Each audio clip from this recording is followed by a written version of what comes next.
Malayali from ഇന്ത്യയാണ് നിവിൻ പോളിയുടെ അടുത്ത റിലീസാകാൻ വേണ്ടി പോകുന്ന മേജർ സിനിമ. ഇതുവരെ സിനിമയുടെ ട്രെയിലറോ ടീസറോ കാര്യങ്ങളോ ഒന്നും മലയാള പ്രവർത്തകർ പുറത്തുവിട്ടിട്ടില്ല. ആകെ പുറത്തുവിട്ടിരിക്കുന്ന ഒരു പ്രമോ സോങ്ങും ആന്തോ ഒക്കെയാണ്.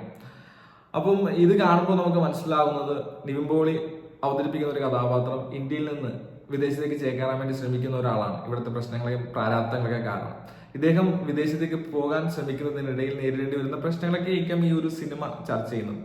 ഡിജയുടെ നേതൃത്വ സിനിമയായിട്ടുള്ള ജനഗണമന ചർച്ച ചെയ്തതുപോലെ ജനാധിപത്യത്തെ കുറിച്ചിട്ട് വളരെ ബോധവാന്മാരാക്കുന്ന ഒരു സിനിമയായിരുന്നു ജനഗണമന.